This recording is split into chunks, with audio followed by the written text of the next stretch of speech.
column is 0 or 1, and then last the data set.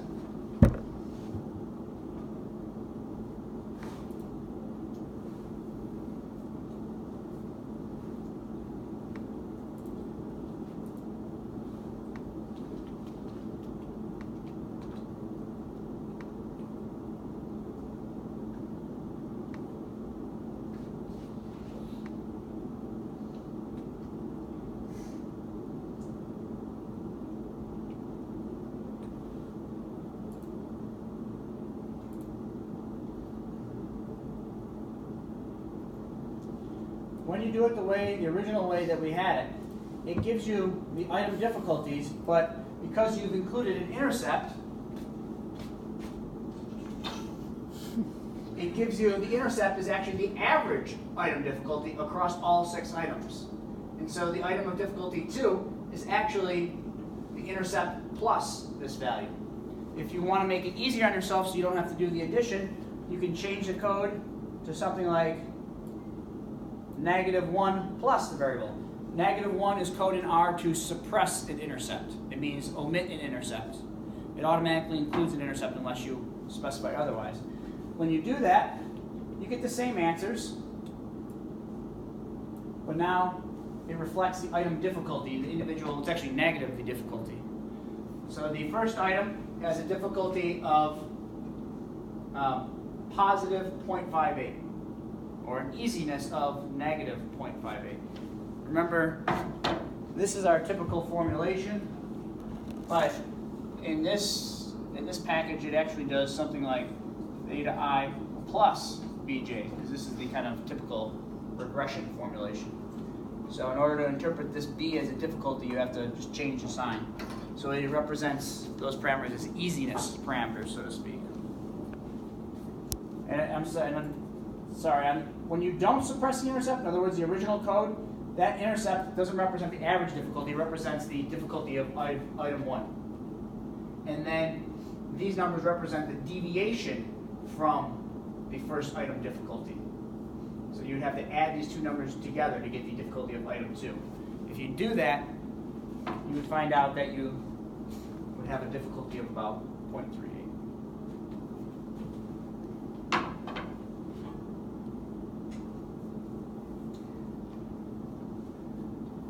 Thus far, we've done, in terms of item response theory, we've done nothing really new. Because we could already do this. This is one of the first models that we ran when we first started the course. This is a Roche model. We haven't really done anything new, but we've reformulated it as a multi-level model. So this is almost redundant. Why are we doing this? The main idea is why we're doing this is to first convince you that we're doing the same thing. And then once we've convinced you that we're doing the same thing, now we can expand upon that. One way that we talk about expanding upon that in the homework is to estimate a Roche model with random person and item effects. In other words, let's treat that B, the difficulty parameter, as a random effect rather than a fixed effect. Let's say that these items are a sample of items rather than the actual items that we want to, rather than the only items that we want to generalize to.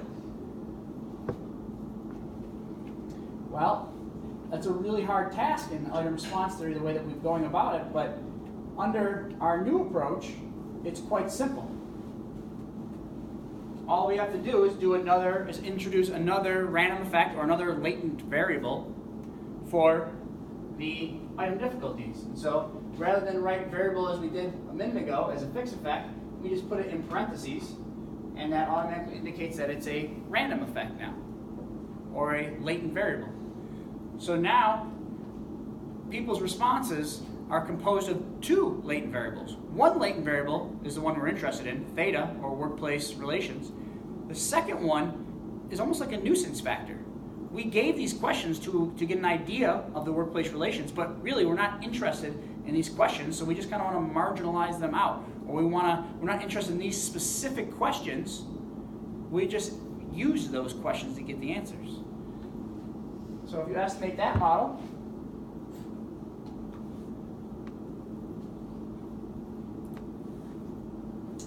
our output looks similar. I should go back up for a minute. Let me go to the previous model that treated them as fixed. I focused on the item difficulties, but I also should have focused on the variance. So remember, in the Roche model, which is the model that we're using right now, in the Roche model, the loadings, the A parameters, are all fixed to be 1. Well, in that situation, we don't have to fix the variance to be 1 because we chose the one loading or more loadings, in this case, to be 1. So we can actually estimate the variance. In other words, how much variance among people can we track in terms of their workplace support or workplace support for these conversations? So in this example, the variance among people was about 0.56. In other words, we have a pretty good ability to discriminate among people of different levels. There's a fair amount of variance. Well, if we treat the items as random instead of fixed, our variance goes from 0.56 to 0.54 or 55. So basically, we're getting very similar answers.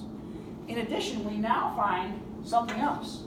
We find the variance of the item difficulties is around 0.5. So in other words, if we're trying to draw inferences as to a larger pool or population of items, what that says is that the variance among items in terms of their difficulties is probably about 0.5. So depending on which items you choose, they can contribute in different ways. So a lot of the variation in the response is due to item difficulty. Right? In other words, the threshold, we're talking about item difficulty typically, but we can talk about a threshold or the severity or the level that you have to get to in order for you to endorse a particular item. And so these things are converging to form people's responses. You have an observed response, 0 or 1, and that observed response is due to many factors. 2 of those factors that we're focusing on right now is the characteristics of the item and the characteristics of the person, or their opinion of the workplace industrial relations. So we only typically only care about the theta, or the workplace industrial relations, and so we just care about the theta, but we have to control for or address the difference in difficulties among items, and that's what we're doing here. So we're effectively controlling out for the differences among difficulties. Now, the sad part here is like, oh, well, we don't get the item characteristics. We don't get the estimates of the item difficulties. Well, you don't inherently get that because you only get the variance among the items. But you can easily get those just by sampling the posterior means or medians or modes from the posterior distribution of the difficulties. So if we just take the random effects for that particular variable, we find out that these are the posterior modes. Or in other words, these are the kind of estimates of the item difficulties. Now, if I look back a minute ago and say,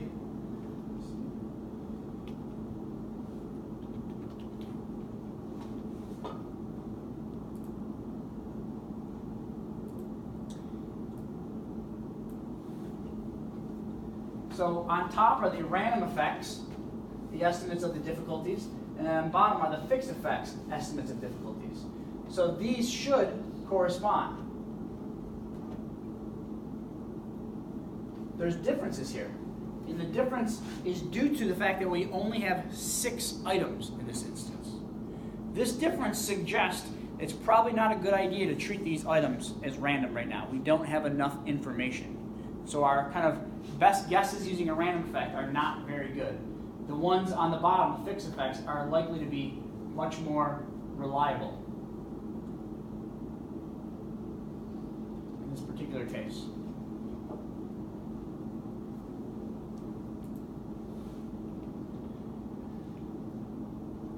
Now going to our third question, and perhaps the hardest question, or at least this introduces the new tools that we can insert when we use a random effects or a multi-level formulation. So it says, using these data, create a new item covariate. In other words, an item covariate describes differences among items, differences among those 6 items, not differences among individuals or where they work, but differences among the actual wording of the items. Create a new item covariate that assigns the last 2 items to have the value of 1, and the item covariate value of the remaining items to have a value of 0. In other words, there's something about those last two items. I have a hypothesis that there's something about those last two items that make them fundamentally different from the first 4 items. I have a working hypothesis. Then re-estimate the model and introduce this item covariate. So if we go back to the original data, what is it about these last 2 items that I'm trying to pick up on? If you read these last 2 items and compare them to the first 4 items, what is the difference that I'm potentially picking up on or hypothesizing?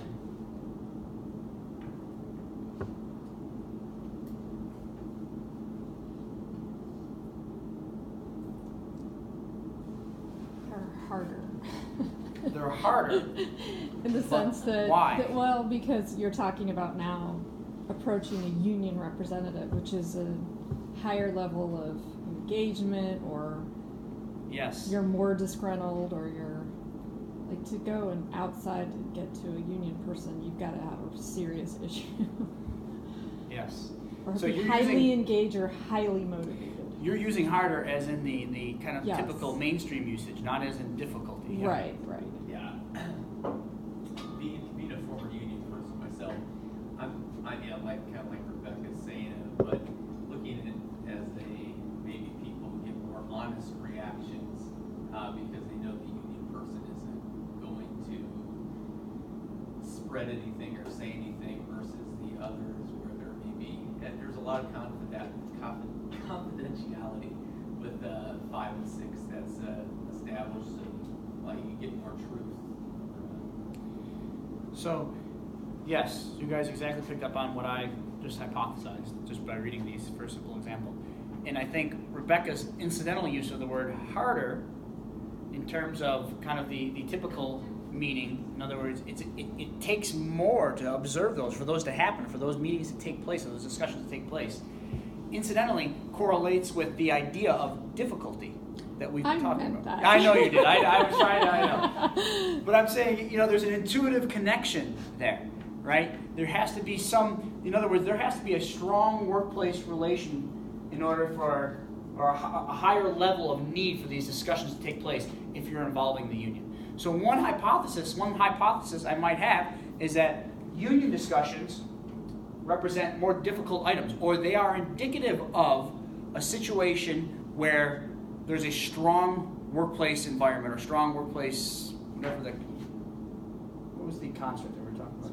Relations. Yeah, where there was a strong workplace relations. In other words, if they're having regular meetings about new things going on in the factory with unions, then that's probably a workplace that has a high level of functioning or a high level of discussion among employees and management in the union. And so if you observe these two, these are hard to observe. If you observe those two, you probably have a theta, you probably have a workplace relations that is very high. So my hypothesis is when I ask questions that involve unions, those are difficult questions, or questions that it would take a high level of theta in order to endorse them or respond affirmatively. That's a working hypothesis.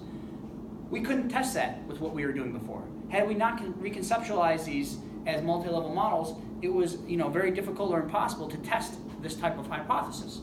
When we reconceptualize this as a multi-level model, it's trivial to include this as a covariate. So let's go back to the data set and just create an item level covariate.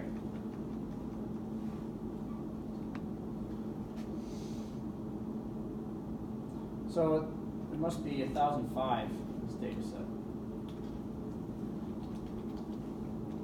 Yeah, there's 1005 people, not 1,000. So I'm going to create this covariate, and I'm just going to say, create a new covariate called item cov1.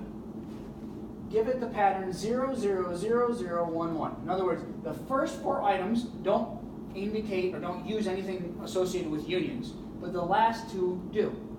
And I'm just going to repeat this pattern 000011 1,005 times. So in my new data set, it's just going to say 00000011 000011 0. It's just going to do this for every single person. So every time we're talking about a person's response to item 1, it'll be a 0. For every person's response to item 2, 0. 3, 0. 4, 0. Every person's response to item 5 will be a 1. And every person's response to item 6 will be a 1. So I just add this to the data set. And now we can view our new data set and our new column right here. So when I'm talking about item 1, oh, did I not? Oh, I should have sorted it.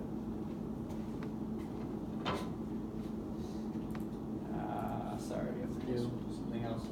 We have to re-sort it.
So this command here,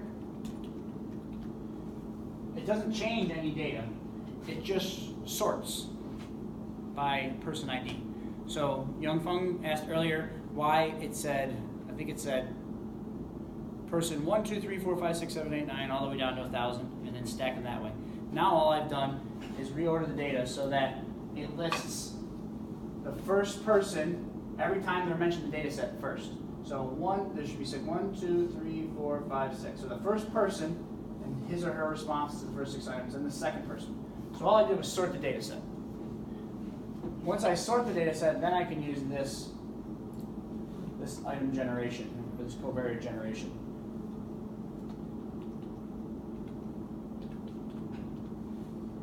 It should properly work. So these first 6 lines, first 6 rows refer to person 1, and then their response to item 1, 2, 3, 4, 5, 6. And then their covariate, the item covariate is 0, 0, 0, 0, 1, 1. In other words, the first 4 items do not contain that union feature, whereas the last 2 items do. And then I come to the second person, and I have that same pattern for all of them. Any questions on how I reformatted that?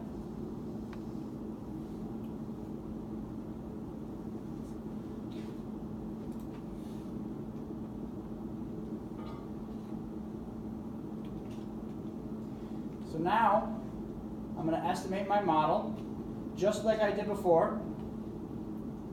I have random person effects and random item effects. In other words, I have a latent variable. My response is composed of a latent variable that represents the person's opinion of the workplace relations at his or her place of employment, and then the influence of the difficulty or threshold of the item. And in addition, I have this new variable as a fixed effect, the item covariate. And that describes which items are union-based and which items are not. I come down and ask for a summary. And now I get a fixed effect estimate of my hypothesis. So, not surprisingly, what Rebecca said earlier, these items tend to be more difficult. In other words, we have to change the sign of this. So these items are less easy, or in other words, more difficult. So items that contain the union, that feature of referring to unions or getting them involved in the discussions, tend to be more difficult than items that don't. Put differently, one of the reasons why items vary in terms of their difficulty is because they have a feature that includes union, or whether they involve unions or not. Now, if we want to do a formal hypothesis test, you can do a wall test, and you can compare this to its standard error. And in this particular case, we get a p-value that's greater than 0.05, so we would fail to reject. But if we had more data or more items, we may be able to support that hypothesis. So we don't see, kind of in a hypothesis way, clear evidence that this is the case, that these union items actually are harder. But in terms of the point estimate, there just seems, at least with our small amount of data, there is that type of trend. Yes?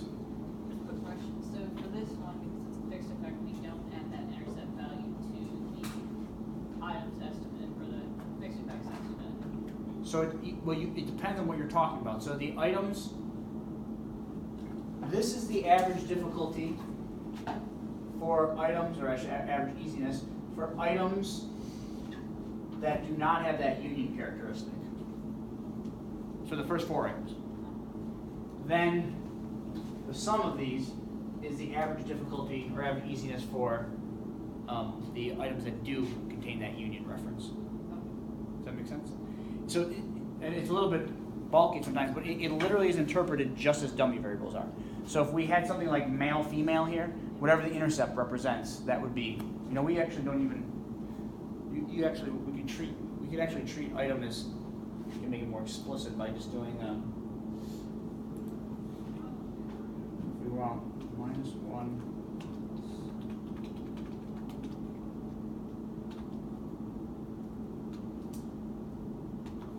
If we recoded it as this, -1, which means remove the intercept, and then treat that item covariate as a factor, in other words, 0 or 1, and if you ask for a summary, you would just get the original difficulty that we had a minute ago for the items that have 0, or do not have that union reference, and then the sum of this plus the other number up there gives you about 1.3, and that's the average easiness, I should say, of the items that contain the union reference. So, among the 4 items that we have here, the average difficulty is 0.63, because you got to reverse that sign. And the average difficulty for items that have a union reference is plus 1.3. So those are more difficult. They're about twice as difficult in this simple, somewhat silly example. Don't interpret these things as being real. This is just kind of a useful data set to exemplify. Other questions?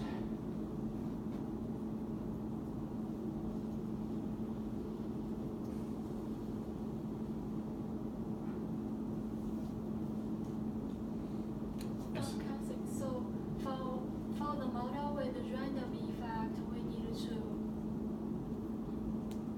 for example, we want to know the covariant effects for the item difficulty, then we need to add the average level with the deviation of that part, right? So if we, on the previous example you made? Yeah, you'd have to add them together. So if we went back up into the previous formulation, you'd have to, this is the average difficulty for the 4 items that do not have a union reference, and then this plus this will give you the average difficulty for items that involve the union reference.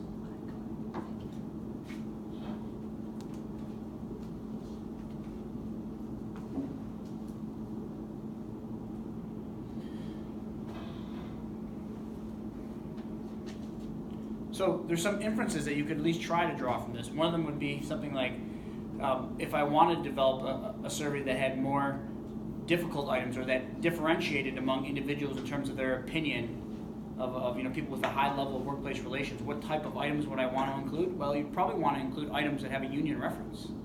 Those seem like a really strong item in terms of that far right distribution, or the people that are above average, so to speak.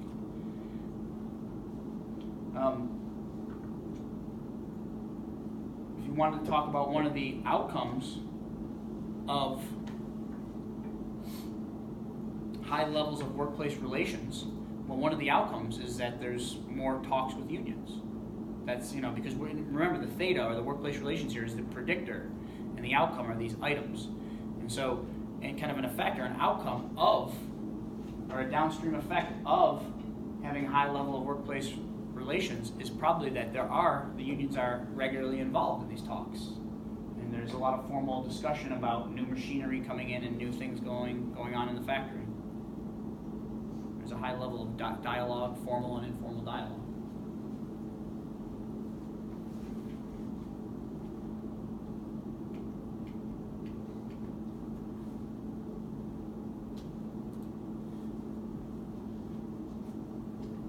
So are there questions on any general questions on multi-level formulations of item response theory?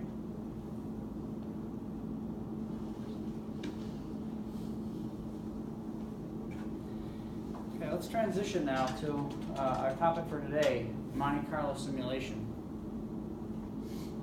So I know there's some in here that have exposure and experience with Monte Carlo simulation and some that don't. So we'll try to hit at each level. I'm going to start with some fairly simple examples, and then we'll build up to perhaps a little bit more relevant example that's embedded in item response theory. So Monte Carlo simulation just means that you do something many times to represent some theoretical process. So Monte Carlo just means to do something repetitively or many, many times. And simulation tries to represent some real process using a theoretical model. So when we're doing when we're doing Monte Carlo simulation, we do repeated sampling from specific models to numerically approximate the probability distribution of parameters in a particular situation. So conceptually, this is a type of an experiment, but it's an experiment with numbers and estimation rather than with people. It experiments to understand how different statistical approaches can recover the original parameters. In other words, what are the properties of my estimators? So here, rather than study individuals, we're studying mathematics or estimation. So they're very similar ideas, but very different in another way. You have to kind of transition away from an empirical study. It's almost as if you have a substantive empirical study on numbers or on estimation routines. And so every time you do another replication, you redo something, that's another sample, just like you would sample an individual. So you could sample people, or you can sample different covariance matrices or other types of data.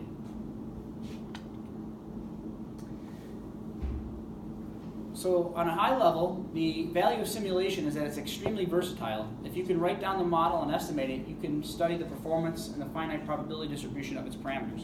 So any model that you can write down and that we have talked about or we can estimate, you can do a simulation study on that. You just basically do many simulations. You generate some artificial data and you use your estimation routine and you just keep doing that, keep doing it, and then you look at the properties over a large number of samples. For many models, closed form solutions are not available or asymptotic approximations are not accurate with finite sample sizes. So one nice thing is that simulation helps us to track things that are intractable. In other words, there's some situations where we don't really know the properties very well of an estimator, or we at least don't know them in a finite, with a small sample size.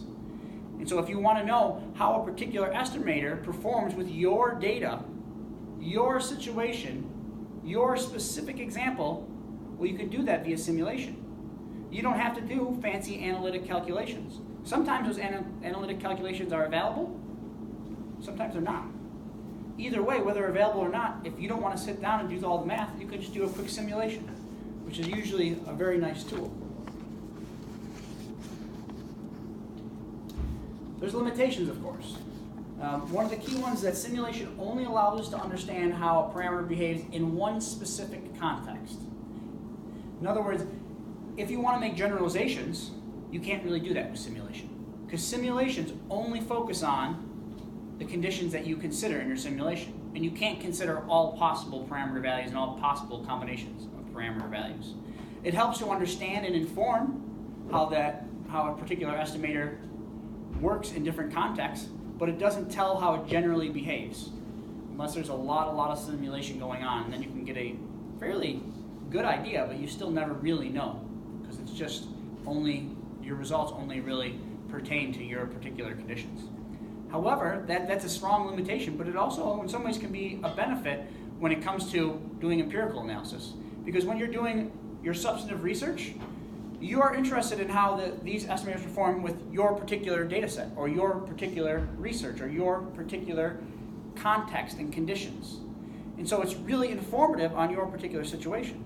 So a question that arises is how many is enough for to conduct item response theory? Well, I don't know what you mean. You have to define your kind of criteria first.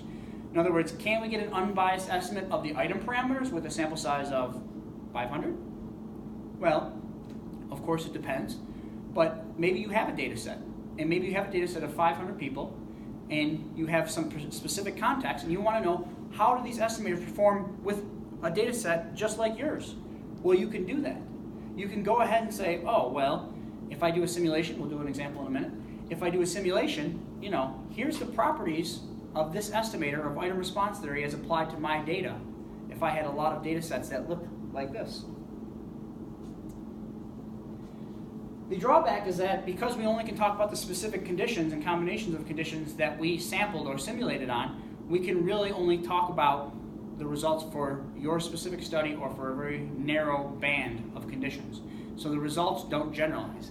And they don't help us to understand the kind of full landscape and scope of the estimator and how it performs in difficult conditions or in strange conditions or unusual conditions or in conditions that you just didn't consider. And so sometimes you can miss some key phenomena if you don't fully explore those or you don't have analytic results to support your simulations.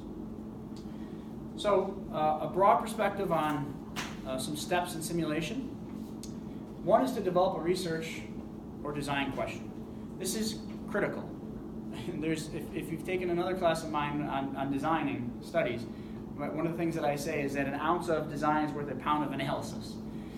If you don't design your study well to begin with, it is very hard to answer the questions, or impossible to answer the questions that you intended to answer. So I've seen, particularly with graduate students, and I did this myself at one point as well, they think that simulation can solve all the problems, and so they just start simulating, and they just simulate, and then they have research questions, but they don't really have research questions, and then they develop new research questions, and then they simulate a little bit and find something new. And at the end of the day, they've worked for 6 months on simulations, and it's not clear what in the world they have, or what they answered, or how this would fit into a larger framework to inform estimation or how people might use statistics. This is a case of the blues and a very bad case that most graduate students eventually go through, those in statistics. Simulation is wonderful, but you have to focus on its limitations, and it can only answer a small strand of questions. Can you give me an example in terms of a research question? Is that an example of the simulation study? Just An example. So we'll take up an example in a minute, but a minute ago we used a random person effects and random item effects. In other words, we considered the person trait to be a latent variable, the workplace relations, and we considered the item difficulties to be a latent trait, right? When we did a fixed effect model, we got one set of answers. When we had a random effect model, random items, we got different answers. And I said, well, the difference there is because we only had 6 items, and you're estimating that variance based on 6 items. If you had something like 10 or 20 items, the answers would correspond. So the question arises, maybe you have a specific data set, or maybe you want to just consider many conditions. How many items do I need to get in order for the random item effects to provide an unbiased estimate of the true item difficulties? Okay.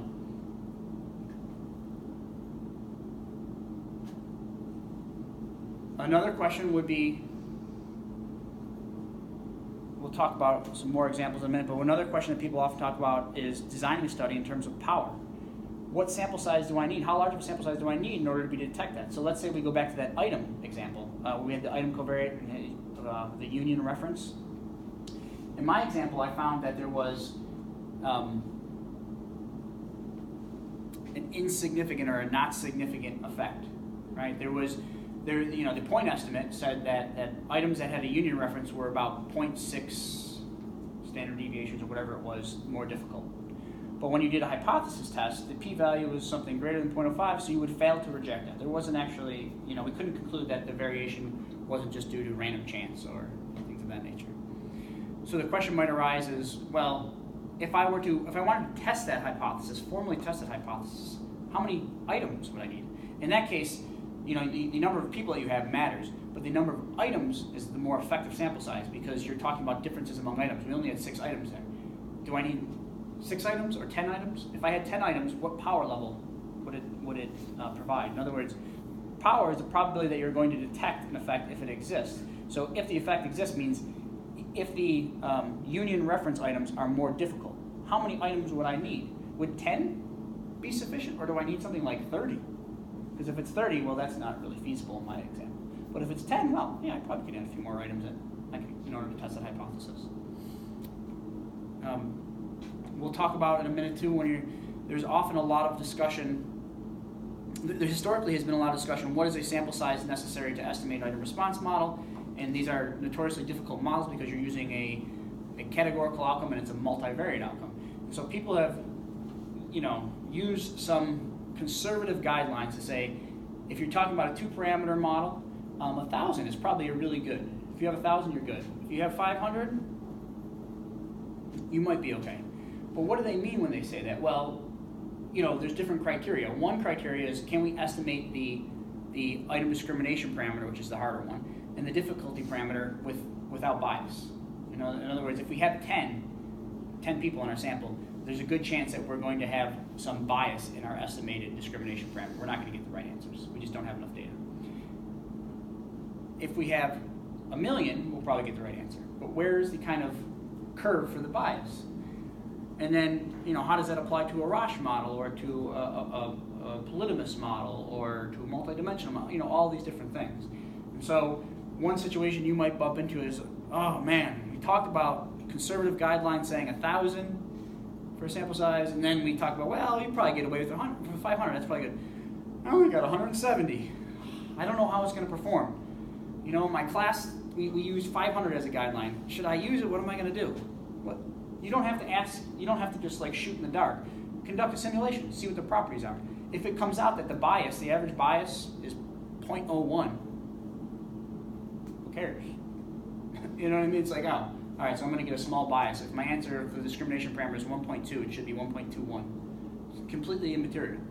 In other situations, you say, oh, well, there is a strong average bias here, and it could really influence my results. So it's going to be really difficult to estimate these models with any confidence. So those types of questions. So one is develop a research question or a design question. What is your statistical question of interest? Are you interested in the probability that you can detect an effect if it exists? Are you interested in the bias or the performance of some type of a particular parameter or multiple parameters? Are you interested in the variance? In other words, how much does this vary? Do I get, on average, is my answer unbiased, but do I get wildly crazy different answers depending on which data set? Or is it pretty well concentrated around the true answer? 2 is develop a true model. If you're in a substantive area, you have your own data, the true model is very easy. The true model is your data, whatever comes out of your data. So you can just use that. If you don't have real data, then you have to simulate real data. You have to pretend some imaginary world where you think this is somehow relevant to your research or others' research. And you can consider many different worlds, but you have to make up your own world. It's very flexible, but it's not always clear how well it mimics the real world. So a lot of times people use real data sets and simulate off real data sets to kind of, involve the kind of true data generation process. 3, develop observed or used models. In other words, you have a true model. One of your models that you're going to analyze the data with is probably the true model, but you may choose other alternative models, perhaps suboptimal models. An example that we'll do in a minute is, let's say that the responses to the Workplace Industrial Relations Survey is truly 2-dimensional. Well, what happens if I use only 1 dimension? Does it mess up my other parameters? Or are there criteria or diagnostics that help me detect that I should have put a 2nd dimension in there? Or something like that. So you can choose the true model, but you can choose other types of models. How well can I approximate, maybe it's a 2-parameter model, it's a true model. How well does a Roche model approximate that? How much am I losing?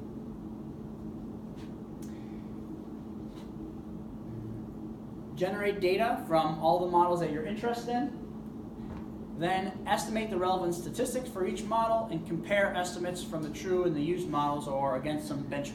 So those are the kind of criteria that you're going to judge or evaluate your the estimators of the statistics better. So let's just talk about some quick core concepts that often come up in simulations. One is the bias. The bias is just the difference between the true and the parameter estimates. The beauty of Monte Carlo simulation is that you know the true answers. When you have an empirical data set, you don't know the true answer. But when you generate your own data in a simulation, you know the true answers. So the answers that you get with different estimation routines or different models, you can compare those with the true answer because you know the true answer. Second one is the variance. This is the variability of the estimate. So we might have a situation where we have an unbiased estimate. In other words, on average, so bias focuses like this. If I use theta as my answer, and I might get some distribution like this, where this is the distribution of theta hat, in other words, the estimate. If it's lined up directly on theta, that means it's unbiased. And then the dispersion is the variance. In other words, I don't always get the right answer. It bounces around a little bit depending on what my sample is. It's just like when you're estimating the sample mean. If I wanted to find out the average age in here, and I only sampled 3 people, well, it'd be an unbiased estimate, but it would be variable depending on who I sampled. Or does my distribution look something more dispersed? In other words, do I get the right answer on average, but there's a high degree of fluctuation? This is a situation where when you try to estimate the average age of students at UC and you only sample 5 people. Well, it's unbiased because if you took repeated samples of 5 people, you'd get to the true answer. But depending on which 5 people you sampled, it could be highly variable. You could have accidentally sampled really young or really old. And so it's highly variable. And so the way you might improve that is by sampling more. You would go from the red to the black distribution. Mean squared error is another nice one. This is a prediction. This is the kind of correspondence between the predicted value and the true values. And it, interestingly, also is a function of the bias and the variance. Mean squared error is just the bias squared plus the variance. So this is a combined criterion. And this is often a very useful criterion because it helps us kind of talk about trade-offs between variance and bias. So let's pretend you have 2 estimators. You could have one that looks like this. And this is the true theta. You have this black estimator. This one is unbiased. In other words, the average lines up right on top of theta, but it's highly dispersed. Sometimes you get really negative and really positively different answers. Well, we can compare that with another estimator that looks like the red one. This one is biased, slightly biased, but it's very concentrated around the true answer. So you can talk about trade-offs. You can talk about MSE. And MSE is bias squared plus variance. It combines those 2 criteria into one. It's kind of a combination of them, and you get to choose between these 2 different estimators. Different contexts, you may choose one estimator, that is the black estimator there. Another context, you might choose the red estimator. Depends on what your purposes are. And then power, again, is the probability that you'll reject the null hypothesis. This helps us to understand what types of designs and what sampling requirements might we need in order to provide sufficient evidence for different types of hypotheses.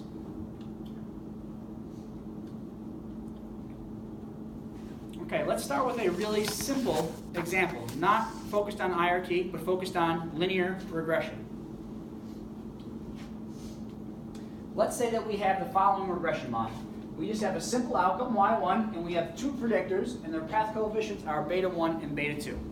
Simple regression model, so it's y regressed on x1 plus x2. Very simple regression model. We could have some questions that probe how our typical ordinary least squares estimator does with this type of example. So for example, if we use ordinary least squares to estimate these coefficients, one question we might have is, what's the bias of those coefficients? Are they unbiased? Put differently, if we use ordinary least squares or some other estimation method to estimate beta 1 and beta 2, will we get the true answer? Can we actually recover the true answer? Second one is, what's the variance of those coefficients? How much does that bounce around? How close do we typically get? And the third is the mean squared error, the combination of the bias and the variance.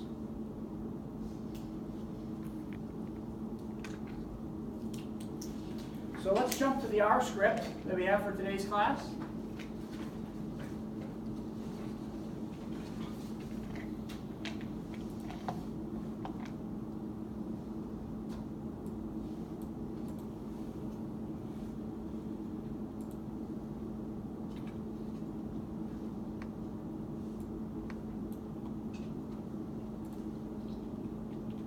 So example 1. Let's start.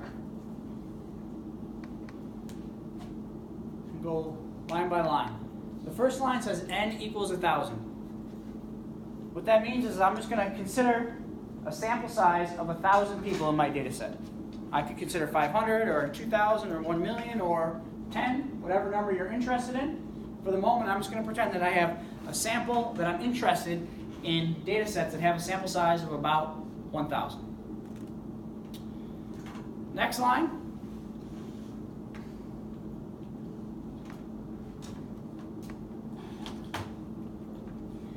I'm going to generate the x variable, one of my predictor variables, x1. In this case, I'm just going to take a draw from the normal distribution. So this is in the R, it just says grab 1,000 samples from the normal distribution. So mean of 0, standard deviation of 1.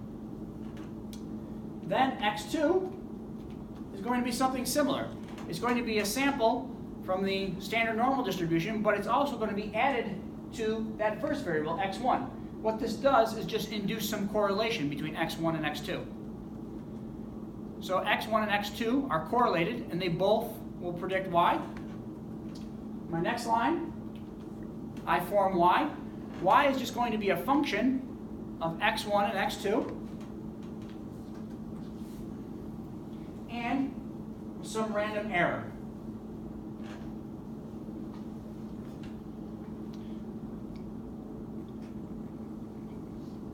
So I now know the true state of affairs. The true state of affairs is that beta 1, that coefficient, is equal to 1. The reason why it's equal to 1 is because when I formed y, I didn't write it here, but I could have written 1 times x1 plus 1 times x2. My regression coefficients are both just 1. Does everyone see why that's the answer?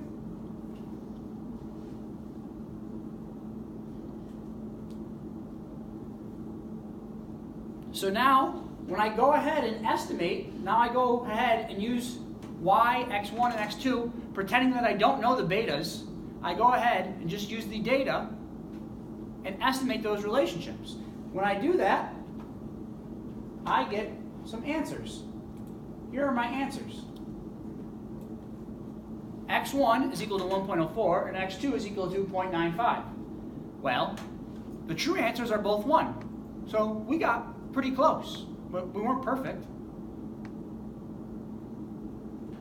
So the difference there is some sampling variation. Whether that difference is actually bias or not, we'd have to do this many times. Because sometimes we're going to get, for that first beta coefficient, beta 1, we're going to get 1.04 like we did this time, but other times we're going to get 0.96 for it, or 1.01, or 0.99. And so it'll flip and flop back and forth around the true answer.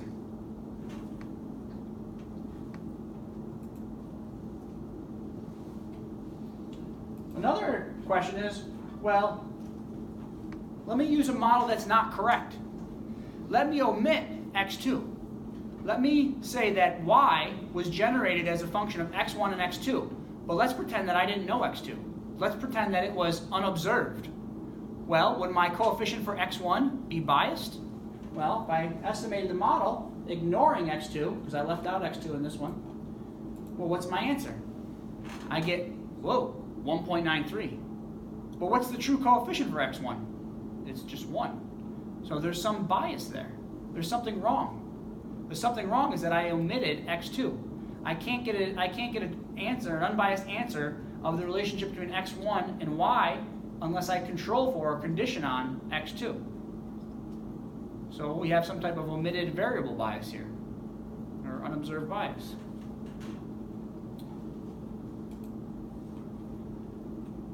Well, in order to determine whether that's just that there actually is bias or if there's just variance, I have to do a simulation. So what I'm going to do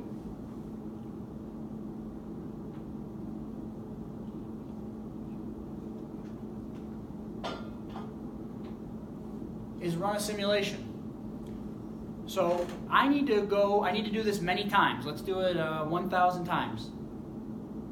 Do what I just did 1,000 times, and then assemble the results and form a distribution. So what I first need to do is assign some special place or some special name to save the results for each iteration. So I'm going to give these two names, both and one. Both means the regression model when I include x1 and x2. That's the correct model. My answer should be 1 and 1. When I use 1, that's when I only use x1 as a predictor, and I omit x2. So this is just initializing these words, both and 1, in order for them to be able to use them to save the results from each iteration in a minute. The next line is a for loop. This just says for I in 1 to 1,000. In other words, do this 1,000 times. You could do it 5,000 times. You could do it 500 times. Usually people do things around 1,000 times to start off and see. That's usually pretty fast. Sometimes 1,000 is sufficient. Sometimes you need 5,000. Sometimes you need 10,000. Just depends on how close or how quickly it converges. In this case, 1,000 will be plenty.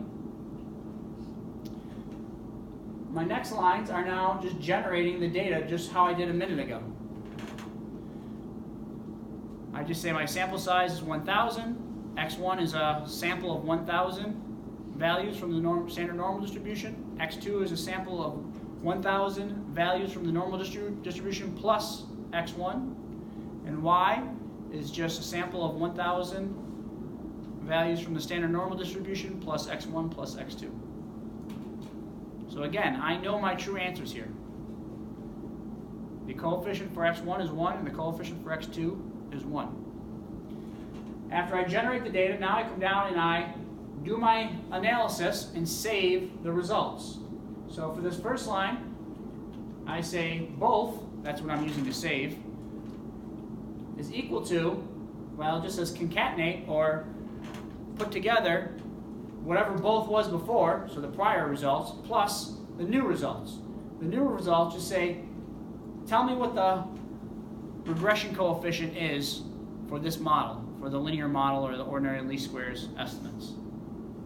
And I take the coefficient, the second coefficient, which in this case refers to beta 1. The first coefficient always refers to beta 0, the intercept. And the third coefficient would refer to the coefficient for x2. So I'm just saving the x1 coefficient. Then I do the same thing on this next line. I just say, run the model that's wrong now. Run a model that regresses y on x1 only. It doesn't regress it on x2. Would that bias my results at all? I think it will. Let's find out. So when you run that, I already ran it, you can then examine the bias if you just take the mean of both of those. So, well, technically the bias would be mean of both minus 1, because that's the true value, minus 1. So, these are the biases. So for the first one, in other words, if I have x1 and x2, if I include both of those in my model, how does ordinary least squares do? Well, it does remarkably well. In fact, there's almost no bias. There is no bias. There's only some finite sample correction that we see, or finite sample error right there. The bias is negative 0.000123. So effectively, there is no bias. That's just some noise because we only use 1,000 instead of using an infinite sample. Well, when it comes to running that same regression model but omitting x2, how do we do? Well, our answer is almost always 2, and the correct answer is 1. So the difference between them is 1. Put differently, my bias is about 100%. Right? I have enormous bias. The true answer is 1, and I almost always say 2. So in other words, if your outcome is truly a function of x1 and x2, and you run a regression model that does not control for x2, you're going to get the wrong answer. And the answer that you're going to get is that, mostly the effect of x2 gets passed over to x1. And so you get some inflation. So you get a positive bias in this example. So if x1 was tutoring, and you want to examine the effect of whether tutoring influenced student achievement, and you said, oh, I'm just going to do a regression of a kid's achievement level on whether they were tutored or not, or how much they were tutored, and I'm not going to control for their prior ability, maybe that's x2, you'd get a biased estimate. The reason why is because x2 is related to x1 and it's related to the outcome. And so another way of saying that is that the pretest, or a kid's prior ability, perhaps predisposed them to join the tutoring group and affected or influenced their ultimate achievement. And so the differences between tutored and untutored students that you're observing, that difference is not actually due to tutoring. At least part of it is due to they were different to begin with. They had different prior abilities.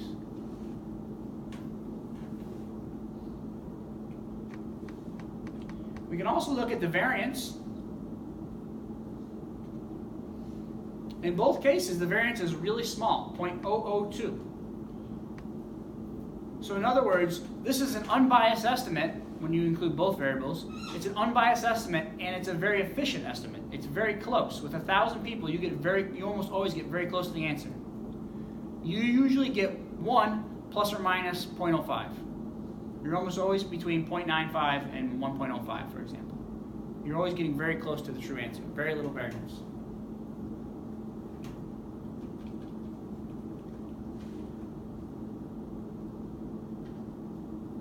If you wanted to estimate the mean squared error, or in this case the root mean squared error, which is just the square root of the mean squared error, we can do that as well for both the estimators. This is a combined estimate. So the first one, 0.045, gives you a combined estimate of the root mean squared error. In other words, the square root of the bias squared plus the variance. Again, it's very small, 0.045. However, when you exclude x2, you get a tremendous amount of root mean squared error. And almost all of that root mean squared error comes from the bias. None of it's coming from the variance. For a visual plot, we can go ahead and plot that. The black distribution here is the distribution when you include x1 and x2. In other words, if you plot that, look at it. It's centered right on 1, and it has a very tight distribution right around it. When you exclude x2, and you only regress y on x1, you get the red distribution. And that's centered on about 2. So you're going to get a biased answer. It's going to be a very efficient or tight answer, but it's going to be a wrong answer.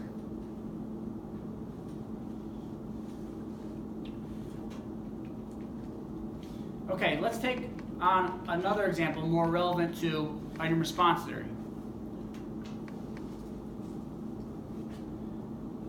So let's say that we have, well, let's change this a little bit. I'm using a sample size of 1,000. Well, what's a sample size that's relevant for you guys in terms of a 2-parameter model? How low do you guys want to go? 200. Ooh. Ooh. Playing All right. with fire. We have 200 people. Let's say we have, you guys want to do 10 items or more or less or more? 8 items. 8 items. Is that okay? All right, 8 items, 200 people. It's like the limbo. How low can we go? So now we're going to have 200 people, 8 items. I'm going to initialize something called my slopes. This is just going to save the discrimination parameters in each iteration. All right, one of the things I want to know is, do we get an unbiased estimate of the discrimination parameter? Usually that's the hardest one to estimate. Then, do we get an unbiased estimate of the difficulties or thresholds? And then, do we get an unbiased estimate of the scores? In other words, the factor scores, or the predicted latent values for each person, that theta values. And then I'm also going to just look at the correlation between the true and the predicted latent scores. So I'll call that my core. So now, well, I'm going to do this real quick while we talk through it. So it's going to run in the background. It takes a few minutes, especially on this machine, really slow. So we start off for k in 1 to 1,000. That just means do this 1,000 times. I don't know if 1,000 is sufficient. Maybe we're going to need 5,000. You would keep checking this. The way that you check that is if you do 1,000, you get answers, and then you do another 1,000, you get different answers, or they're substantively different in an important way, then you haven't reached a convergence. You need to keep redoing it. And if you do it at 5,000, if it doesn't stabilize, then you have to do 10,000. You keep going from there. So the first one just says generate a bunch of discrimination parameters. We could use ones from empirical data analysis, but for the moment, I'm just going to generate them, based on some theory. I'm going to take them from a uniform distribution, and I'm going to center them. I'm going to take them from a uniform distribution between 0.5 and 2. So in other words, sample 8-item discrimination parameters between 0.5 and 2. Sometimes you'll get 1, sometimes you get 1.9, 1.5, 1.3. It's just going to sample them randomly. Then do the same thing for the difficulty parameters, D. But now, instead of sampling them between 0.5 and 2, we'll say -3 to +3. Remember, discrimination parameters are typically positive, right around 1, and difficulty parameters can be negative or positive, and they're typically in the range of -3 to +3. But again, you can change these, but these are kind of most common values. Next, identify the covariance matrix of the latent variables. Well, in this case, we're just going to use a single latent variable. It's called theta, unidimensional 2PL model. And so that means just give it a variance of 1. In other words, the true variance of theta is 1. You can make it 2, you can make it whatever you want, doesn't matter. But we just have to specify that. Then we're going to say what type of items we want. In this case, we want dichotomous items. So I'm just going to store the word DICH, which is the code word to generate the data. Next, generate the thetas. Well, I'm just going to take a sample of n, in this case 200, from the standard normal distribution. Again, if you wanted to make it not the standard normal distribution, you can make it much larger. Then I'm going to create a data set using this SimData function. You just say A equals A. In other words, the discrimination parameters are the ones that we just generated. D equals D. The difficulty parameters are the ones that we just generated. N, the number of individuals, is lowercase n. Item type equals items. Items just means they're all dichotomous in this case. We can do a combination of ordinal and dichotomous or something else. Mu, in other words, what's the average latent score? Well, it's just 0 because we generated it from a standard normal distribution. Sigma is just sigma. In other words, the covariance matrix is just really a variance. It's just a variance of 1. That's just what we did right here. And then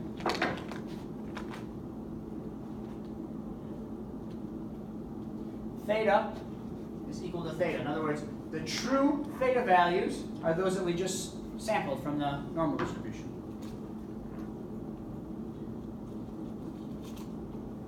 Then, using that simulated, so when I did that, when I simulate the data, I get a new data set, and it's just a data set of zeros and ones. It says, all right, there's 200 people. Each row is a person, and then each column represents their response to a particular item. And it just randomly generates them using that model that we're using right there, or the 2PL version of that model. In other words, it basically says whatever the probability is. So for one person, his or her ability would be 0.9, or would be like 1.3 or something. Their theta 1.3. So you would just take the discrimination parameter times that person's ability minus the difficulty, and that would give you the log odds of the person getting that correct. And you just do a simple Bernoulli draw from that. Then I just conduct my item response model on that. So this is a 2PL model. Remember that MIRT function just says run a item response model, a one-dimensional model on this data set, and it defaults to a 2PL dichotomous model. So I run that model, each iteration or each sample. After that, I save all the relevant parameters. So first I'm going to save the differences between the true discrimination parameters and my estimated discrimination parameters. So this just says, look at the coefficients for model 1. Model 1 was just the model that we just ran. And then it just says, grab this code, this is just code right here for grab the discrimination parameter. You can toy around with that and figure out why it works. But grab the discrimination parameter, the estimated discrimination parameter, and then subtract off the true discrimination parameter. The key is just taking the transpose of those, making it a nice column matrix. So all I'm doing is saying, oh, well, the estimated parameter was 1.3, and the true parameter was 1.1. Well, what's the difference between those? Well, just 0.2. So I'm just finding the difference from each one of those slopes or discrimination parameters. I do the same thing for the thresholds or the difficulty parameters. I just take the estimated thresholds and subtract off the true thresholds. So at each iteration, I'm just saving the difference between the true and the estimated coefficients. Next, I come down and I use that factor score command to estimate the factor scores or predict the factor scores or the latent values. In other words, the thetas for each individual. I know what they are truly because I generated them and I saved them as theta a minute ago. Now, I'm going to generate the theta scores under the model. Well, the model is a little bit wrong because, remember, I estimated the discrimination parameter and the difficulty parameters, the threshold parameter. So it's going to be a little bit off. But how far off are they? So now, these are the estimated scores. And then here is the difference. My scores is the difference between the true scores, the scores full, the estimated scores rather, and the true scores theta. So for one individual, his or her theta was negative 1.8. That's their true theta. But on my estimated model, I got negative 1.6. Well, there's a difference there. There's a discrepancy. I didn't do it perfectly. You never estimate things perfectly. Well, you want to know how close do you get. So I estimate that, and then finally I just look at the correlation. What's the correlation between the true scores and the estimated scores? So in other words, what if I'm not interested in a specific value, but more or less the rank order of them? In other words, if is everyone being kind of shrunken down towards the mean, or are they fundamentally being flipped into different ranks? So the correlation is a nice way to assess that quickly. So I just ran that, and now it's done. So now I can look. So I can look at my results. So this first one estimates the bias in the discrimination parameters. Remember, my slope was just a difference between the estimated slopes and the true slopes. So when I estimate that for across all of them, all the items, I get an answer of of 0.094. So in other words, the bias with 200 on average across these items is 0.09. What does that mean? Well, that means if the true answer is for a discrimination parameter is 1.2, I usually estimate 1.29. If this true discrimination parameter is -5, then I usually estimate -0.49. On average, I get an upward bias of about 0.09. Well, what does that mean? I don't know. It depends on your particular interest, right? If you're interested, how precisely are you interested in estimating the discrimination parameters? If they're almost like a nuisance factor, in other words, you have to estimate the discrimination parameters, difficulty parameters in order to get an unbiased estimate of the theta of the latent values, but you're really just interested in the latent values, well, then this is not really that important. This parameter is not that important at all. And maybe some bias on the order of 0.09 is not so bad. In contrast, if you're looking to identify the discrimination parameter very precisely for each item, well, 0.09 might be too much for you to handle.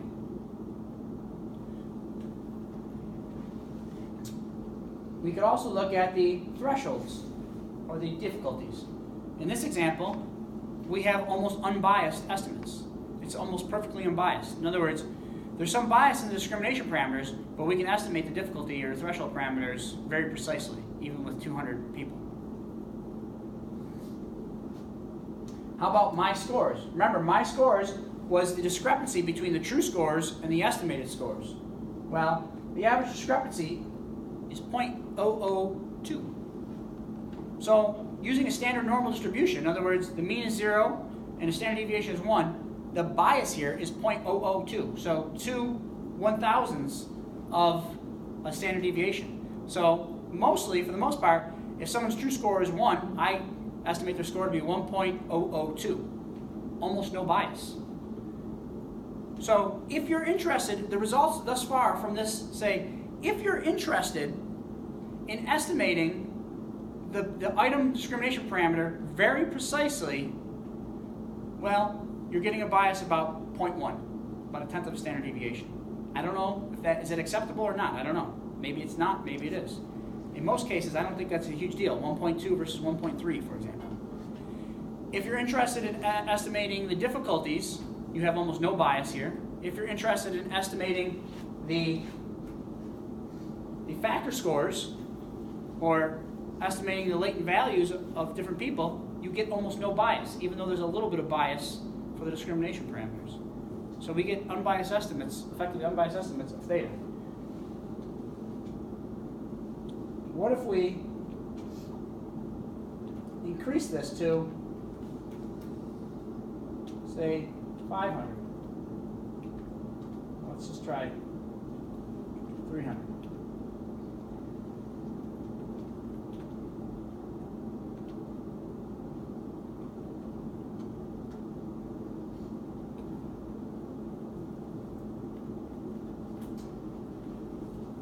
So, while that runs, let me ask questions. Yeah, can you explain, what is the for in your syntax, the my slopes syntax? So, in the output, it's just the strange parsing of the output. Okay. If you guys see that N, let me know. So the way every package is different. The way MIRT displays the results, it says something like, I forget which one comes first, but I think it says A, D, from 1 to 4, yeah. So A, D, I think it's upper and then lower. And then this would be item 1, item 2, item 3. And so this just says take the fourth element of the matrix, of this matrix. So it just says, you know, take starting, what does it say? The sequence from 1. So this would be the first element in that list. This would be 2, 3, 4, 5, 6, 7, and this would be, you know, so 9. So it just says take element 1, 5, 9. So just take these ones. And then the second one, if you look under my threshold, it starts with the second element. There's a 2. So it just says take this column. So we're not working with guessing parameters and the asymptotes. Gotcha. Thank you. Other questions?